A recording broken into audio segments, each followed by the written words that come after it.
I've been thinking a lot about the notion of starting simple or messy versus starting perfect. And while I definitely fall more on the side of start messy and iterate, there are a few places where you just shouldn't skimp. A good home studio is one of them, which is why I brought on my friend Junaid. He's a home studio architect, and he is a wealth of knowledge. We talk about why you need to at least have good audio, how to improve your setup without breaking the bank, and the absolute non-negotiables. By the end of the episode, you'll know exactly what you need to sound more authoritative with your content so you can grow your business. All right, I'm here with my good friend, Junaid Ahmed. Junaid, how are you today? Joe, I'm doing so good, man. It was really awesome hanging out with you at Podcast Movement. Super excited to be here. And what's funny is that we had the little podcast booths there, and I was like, "Hey, you want to do an episode?" It's like, "Nah, I'm not in the right headspace right now." That's right. A little behind the scenes stuff. Junaid and I were at Podcast Movement recently, and I booked a recording booth. So one of the solo episodes that you may have heard already or will hear is just me recording live from Podcast Movement. I didn't have an interview or content ready or anything like that. So I was like, we could record, but neither of us were ready for that. So I'm glad we're doing it today. Absolutely. We've had some time to decompress, relax, say hello to the family, get all those things out of our heads. And now we're here to have a deep conversation. Yes. And piggybacking off of that, I'm sure you learned a lot at Podcast Movement. I learned a lot at Podcast Movement. And a lot of it was around different processes and gear and stuff like that. So I want to open with this question. Does audio and video quality matter in the context of creating or presenting online? It absolutely does matter because, number one, we've been watching movies and films and TV shows for over 100 years. And we've seen, nostalgia aside, we see the old stuff and we kind of cringe. But that was the highest quality of content at that time. So when it comes time to create content now, sure, you can get away with okay video and audio. The question is, who are you trying to reach? Who are you trying to connect with? And how far do you want that video to be evergreen for? So I think it does matter. And more than video, you want to make sure that your audio quality is high, up top. And, as podcasters, we've been podcasting for, I think, 19-year anniversary was just celebrated a few months ago. 19 years of audio podcasting. So audio is really, really important so people can at least hear your message. We are, as much as visual people we are a lot more auditory and get the messaging through audio more than anything else. Yeah, there's a couple of things I want to key in on here.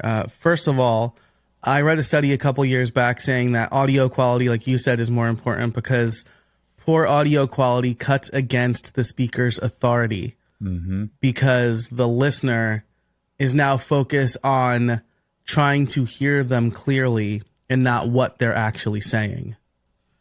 Yeah, you're 100% right. And similar to that, there was a study done, the same speaker is delivering the same message. One quality of the audio was higher quality audio. The other one wasn't as good. And people didn't realize it was the same person. They actually thought the other person with the high quality was 19% of the people said, that guy's much more smarter because they could hear him and they could actually pay attention to the message as opposed to, trying to do a noise gate in their heads. Yeah. So, I guess we'll get into this later, but if we're picking and choosing, luckily there's lots of options for good audio quality. Yeah. But I also wanted to you said something that I really hadn't thought about before, which is how our content ages, right? I think in the age of social media, most content is ephemeral, but if you're offering good evergreen advice, right, how long is that going to last? part of the reason that Walt Disney insisted on doing all of his movies in color before people had color TVs was for this reason, right? So that they wouldn't have to go back and colorize. Yeah. And you're absolutely right. I mean, we still would go back and listen to content from Jim Rohn, which is recorded in black and white, right? That messaging alone is what keeps that content alive, right? Yeah. So even though it's black and white, you're still going to listen to it because it's got that motivation piece. And there's a good gentleman you probably know, a huge YouTuber, MKBHD, with ton of following. He still has his first video up when he recorded when he was 13 years old. He's recording on a webcam, reviewing this laptop, right? So that video you can still go and find. Has that video aged well over time? Probably, but the messaging and it kind of shows you the different stages that you came through, and that's life. We have pictures of our kids when they were younger, and we still go back and look at those pictures because it reminds us of a time that we loved. And so again, as you build that audience, like when you hit that viral video and people will want to go and look for your old stuff. So do you have old stuff or not? Are you waiting to get that perfect setup before you even shoot your first video? Yeah, that's a really good point. And I mean, one more thing on this is I am a huge baseball fan. I love the New York Yankees. And I'll go back and watch clips from like what I believe is not that long ago, right? Like 2000, 2001, right? Like, the Yankees in the World Series in 2001. And the first time I saw a clip like that in like the 4K era, I'm like, this looks like it's from like 1980. But it's like from my lifetime, right? Like from like my cognizant lifetime, I should say. So quality, I mean, the quality progression of gear is fast, right? Yes.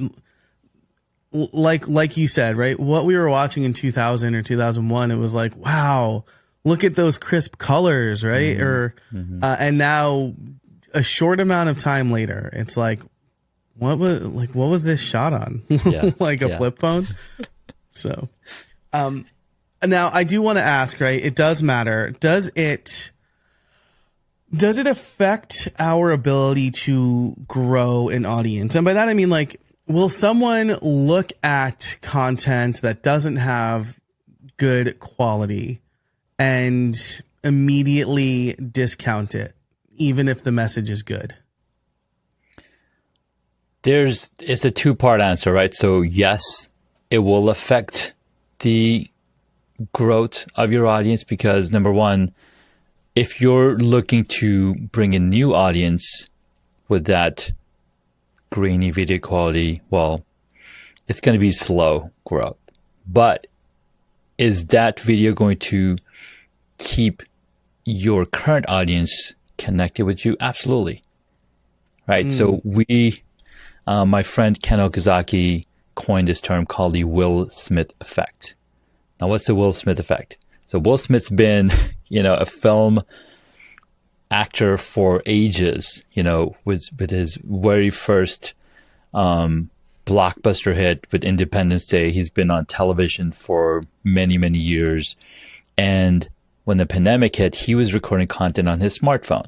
So you've got the high-end professionally done stuff, and then you have the phone stuff. So people are going to resonate. So you want to be able to provide both level of quality. So to attract new listeners, new people, and then organically keep connecting with the audience that already know your stuff, right? If any time I see Gary Vee posting content, I know the guy, right? I've read his books. I'm going to listen to that content.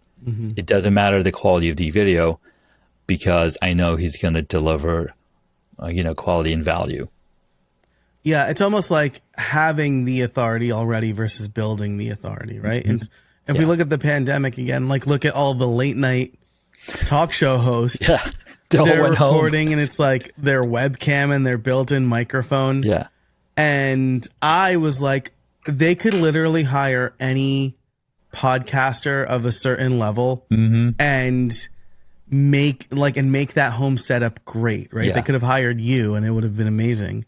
And I'm like, why aren't they doing that? And they didn't need to, right? They didn't need to because they already have the distribution. They already have the clout or the authority, and television, they're going to push that content no matter what quality video they get, right? I read an article where this app called, forgetting the app. It's an app that works with your system, with your video production unit, where you can just upload the content and then the director can see all the stuff. Oh, yeah. I'm forgetting the name of it. Like in real time, right? Yeah, in real time, or not even kind of like semi-real time. Adobe recently purchased the app. Anyways, they did an interview and they were talking to the producer that did the Conan O'Brien show. And, they sent all the gear to Conan O'Brien. All Conan was doing, he had a script on his laptop. He had his smartphone above the laptop on a tripod, and he was basically recording all the stuff from home and uploading this stuff so then the producers can cut it together and put it in the actual show. Wow, that's pretty awesome. Yeah, so it really is about, if you're looking at, and I always tell, my clients, like, hey, don't compare yourself to Joe Rogan. Don't compare yourself to Dax Shepard or the Office ladies. Like, you need to do what works best for you. And if you are trying to build your authority and grow your audience, then a better setup will help with that, because that does lend to your credibility. One thing that I want to add to it is the reason it works for whatever they're using works for them is because they have a team of people that are doing everything else. As a solopreneur, you're everybody. So if you have a high quality production setup for yourself, guess what? You're saving so much more time and not have to spend any time at the back end to be like, okay, now I've got to go fix the audio. Now I got to fix the visual. Now I got to go do all of these things. We don't have that kind of time as solopreneurs. We don't, right? So we want to make sure that we're streamlining that process before we even create the content. Yes, I reference acknowledged. I appreciate what you did there. Yeah, absolutely, right? This is why I use Ecamm Live when I record video, right? I know I'm going to have to make some cuts and change some things and like maybe add in like that extra 20 seconds of end screen for the cards at the end of a YouTube video. But if I build the scenes in Ecamm Live and I can just press buttons on my Stream Deck, that is, I don't know, 70, 80% less editing that I'd have to do. And that's, I wouldn't produce videos without it. And like you could see when I got Ecamm Live in my Stream Deck, my video production, my video output, I should say, got higher because it was a lot easier for me to do it. 100%. Yeah. Now on the other side, right? We mentioned social media, right? And how, like phone recorded videos. Well, we didn't talk about this, but there was some subtext. They tend to do better because they look authentic. Is there a risk of looking inauthentic? Like, oh, that's a little too shiny for me to think it's legit. Well, I think what people might see is, number one, in the social media world, we have the ability to swipe up in a moment's notice. So if your quality is not, if you don't have good quality content or messaging, guess what's happening? People are swiping up. But if your message is dropping, you've worked on the correct copy, you've got all those things, right? So you're putting in more time before you actually hit record. So it does not, I don't think it makes you look inauthentic, because your messaging or how you talk to the camera, I think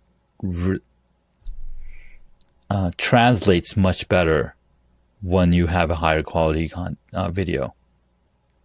Yeah, that makes sense, right? I mean, I guess it's really not like it's not like that politician effect, right? Like everyone has the politician who's like, they're a little too perfect. like what, what's going on. Yeah. You probably don't have that like online, right? Right. You know. Yeah. So yeah, I think that's a really good point, right? I think that if your message is good, like the way you deliver the message makes it feel more authentic, right? Yeah.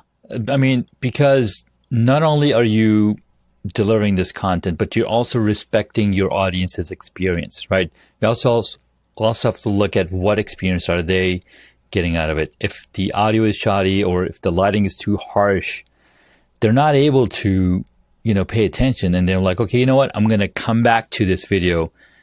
And we all know how that is. Right. To the point of, you're not sounding like a politician. I just watched like a 10-minute video on Dodge's YouTube channel where they're introducing this all-electric car. And even though they like put this whole film together, they're going back in time into the Dodge brothers when they were, putting the books, and they kind of gave a little sense of, we're traveling back in time to bring these two Dodge brothers and talk.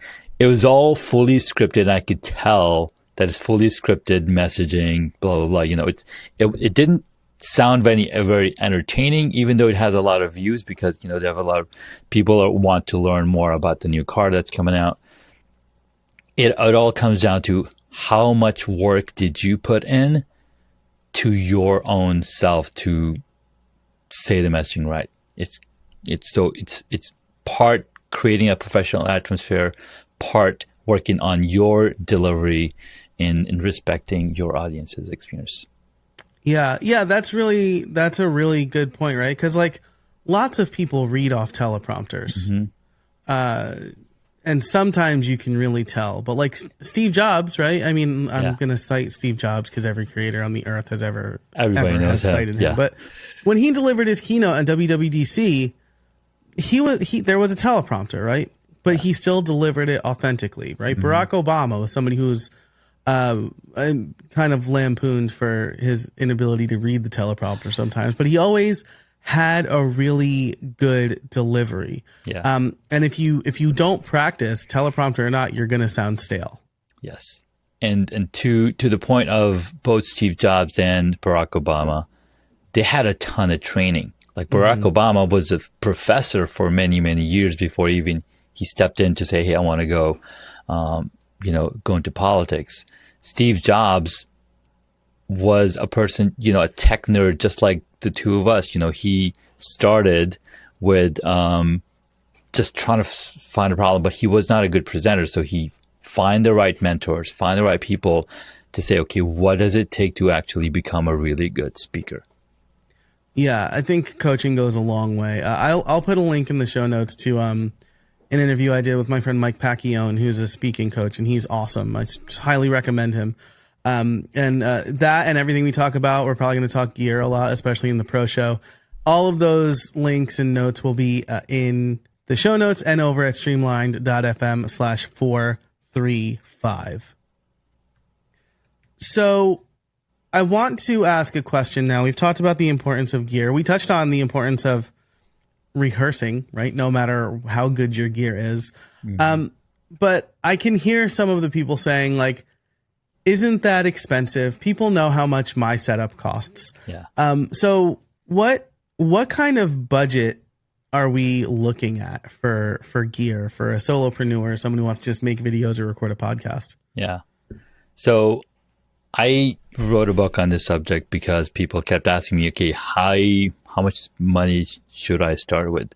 Well, I say start with your phone. You've already spent money on your phone. You can start using that phone to start. So you don't need to break the bank to have a good setup, right? There are options for every single budget. You've got the entry-level gear to high-end equipment. So entry-level gear, I talk about, you have the smartphones, get a good microphone, get some good lighting, or be in front of a good light source. Like, for example, your window, right? You've got free light all around.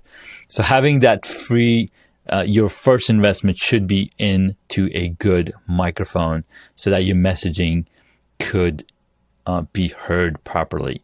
And kudos to the new smartphones that are coming out. They have multiple microphones, so they can detect when you're speaking, and they try to elevate. They have the audio boost kind of feature or person boost, and that technology is getting better and better with each new camera that's coming on. I think with the next phone that's coming out, I think it's going to be even more powerful because they're building AI into it. They have a much faster processor. Like, all of these things are getting better along the way, but that doesn't mean that you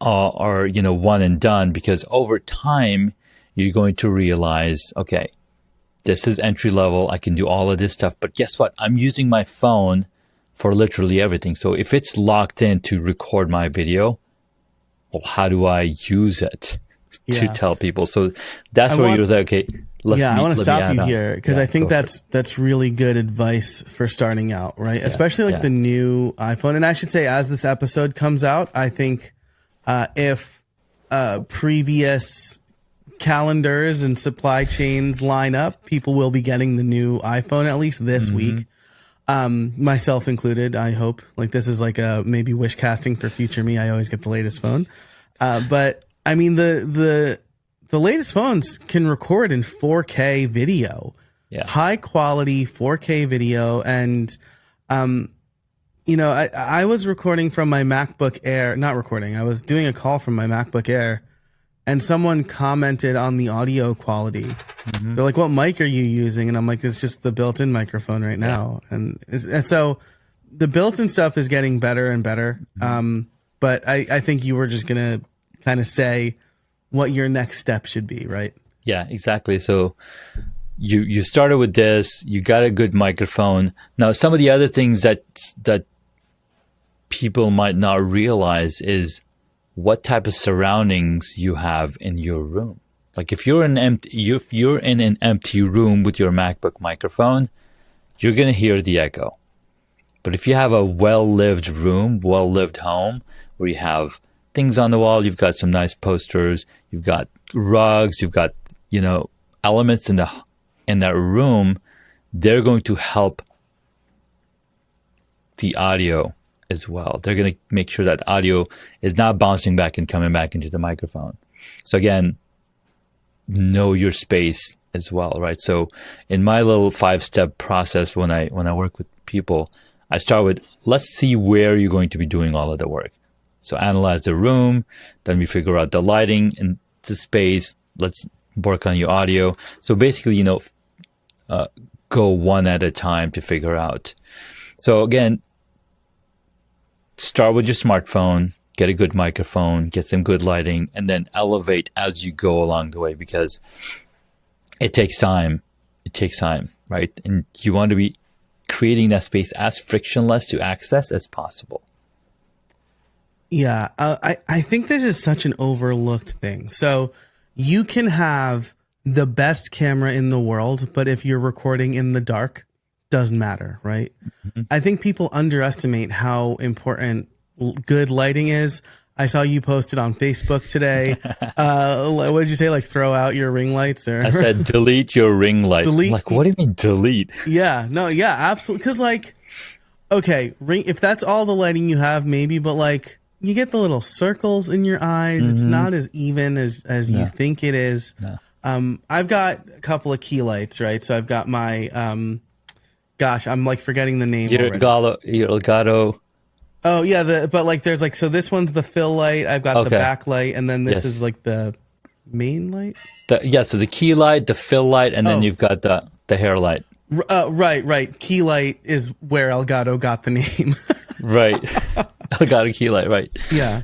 And again, that's good lighting for me. If you have to pick one, I mean, I'm going to ask you, but I'm going to guess you're going to say key light, right? Yeah, so a combination of key light, like even if you have one key light, it depends on how bright this light can get. Now, I've locked down the ISO on my camera so that it's not going to automatically adjust if I were to do something. But if I were to say, hey, I just have the one key light, I'll do a little showcase. So here's my side camera angle, right? That. So if I were to If you're listening, head on over to YouTube and get this demo. It looks amazing.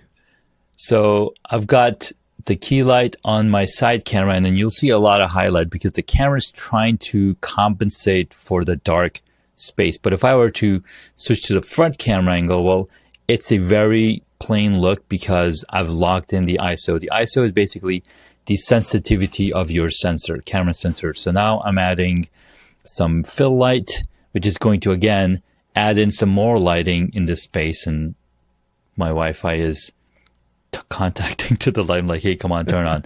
So the light on my side is actually a much larger one to fill in the rest of the room, as opposed to one in front of me. And that's because the light that I purchased for my key light was bought, about 8 years ago, and it only can go so bright. Yeah. Right? So maybe there's a time that I need to upgrade my key light over time. But again, these are some of the things that they can elevate and create more dimension. So I just turn on the key light or the hair light, which, again, adds some more dimension, differentiation between the background. And then the other lights are basically a shelf light and a floodlight that basically adds more accent and adds more character to that image. Yeah, that's we'll talk more about this in the pro show, and I'll make sure that my Ecamm Live set up so we can both switch, because you have like a workspace cam basically that inspired me. So we'll talk more about that in the pro show. You can become a member. A link is in the show notes or over at streamline.fm/435. It'll be ad-free, extended episodes, and you get them early too. So really, thank you for that quick demo, Junaid. I really appreciate it. And I think this leads right into my next question before really the actionable advice. You mentioned that you might need to upgrade soon. This is something that I think about all the time. I was telling my editor it's a miracle I haven't bought a new mic in 5 years. But I have this Shure SM7B. For a podcaster, it's not going to get better than that, right? I don't need to buy a $1,500 Telefunken microphone. I'm not singing into it.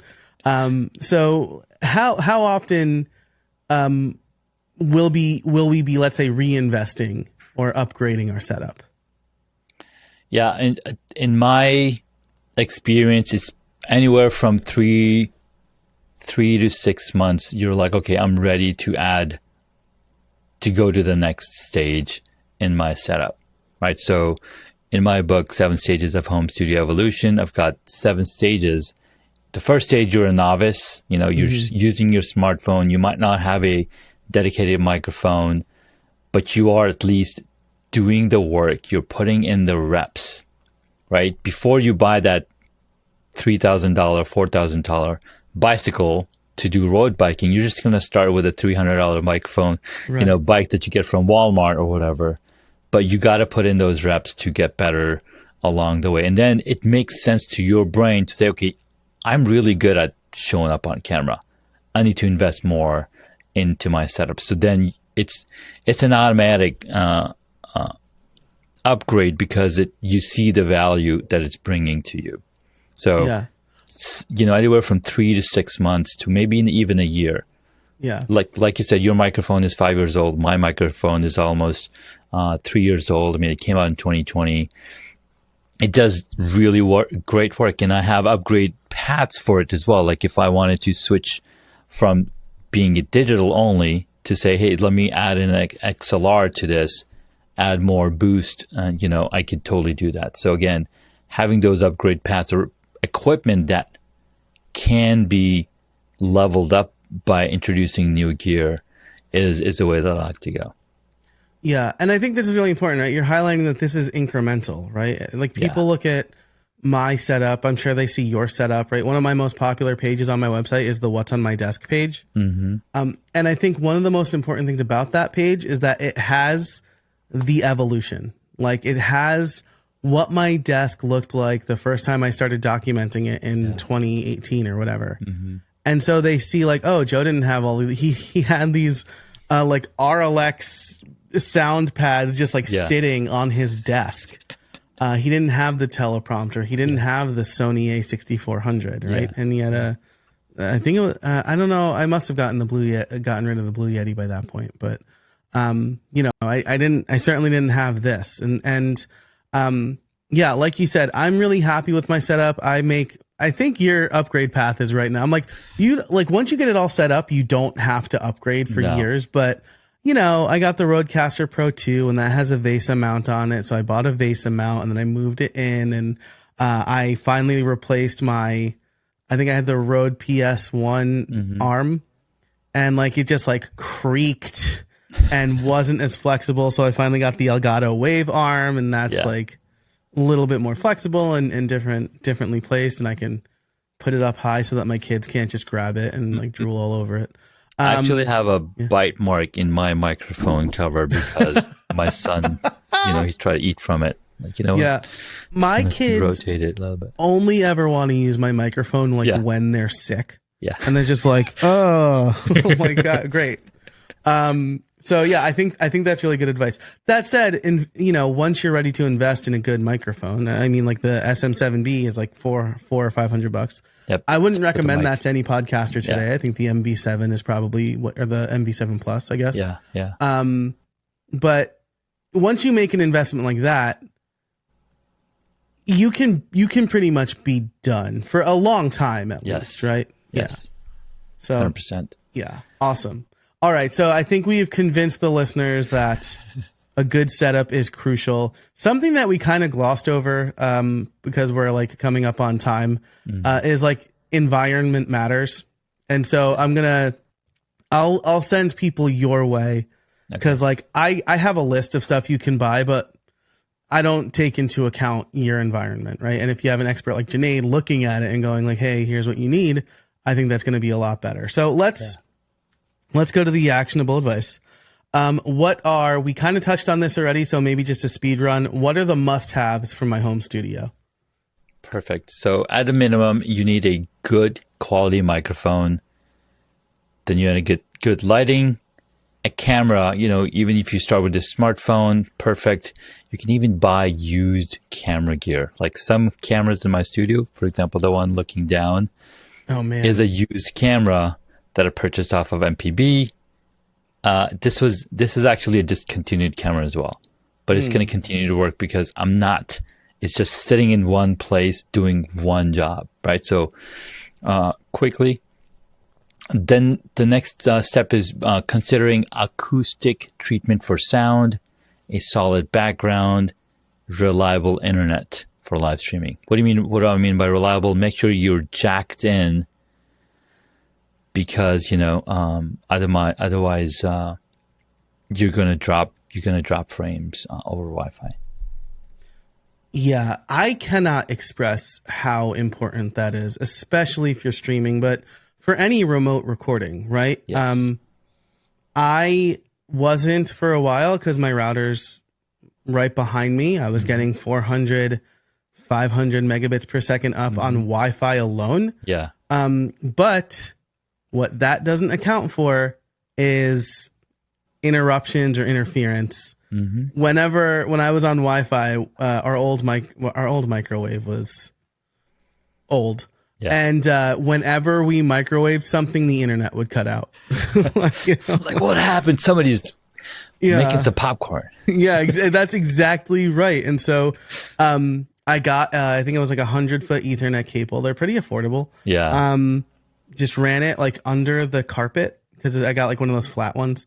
And now I get over a gigabit per second up and no interruptions. Right. You're paying for that gigabit internet. Might as well bring it to your computer. Yeah, exactly. And I only have two. Well, I have a bunch of things wired in, but most of them are hubs. But my workstation, right? My Mac Studio and my Apple TV Plus, because I'm streaming a bunch of 4K. Gotta have it. Or baseball games, right? Okay, awesome. So mic, lights, camera, treatment, good internet, wired, if you can, strongly recommended. Anything else before we close out here?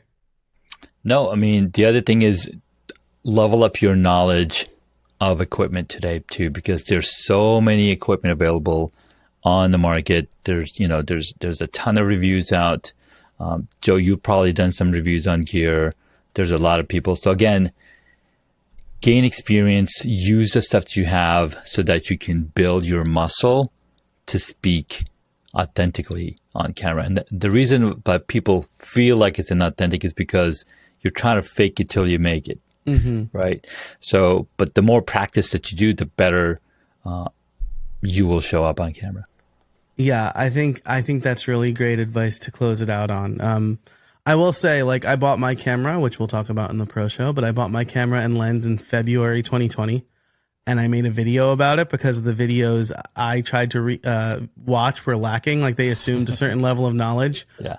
That video continues to be the most popular video on my YouTube channel. And the monetization on just that has paid for the setup. So I'm like, there we go. People are like, oh, wow, that was really smart. And I'm like, nope, I got insanely lucky that I just decided to upgrade my camera and make a video on it right before everybody wanted better home studios. So awesome. Junaid, this has been great. If people want to learn more about you, where can they find you? Head on over to homestudiomastery.com. And if you're interested in the book, head on over to Amazon. I think you can include a link in there. Yep. It's called 7 Stages of Home Studio Evolution. And you can learn all about gear, all about setup in that book, or on my website, I've got a free 4-day or a 4-point assessment as well that you can book a time with me. We can level up your space. Awesome. I will link to that and everything that we talked about in the show notes, which you can find in wherever you're consuming this content or over at streamlined.fm/435. If you want to hear Junaid and I get deep into our setups and compare setups, definitely become a member. And Junaid, thanks so much for joining us today. Thanks so much, Joe, for having me. This was a lot of fun, man. Yeah, likewise. And thank you for listening. Thanks to the sponsors. And until next time, I'll see you out there.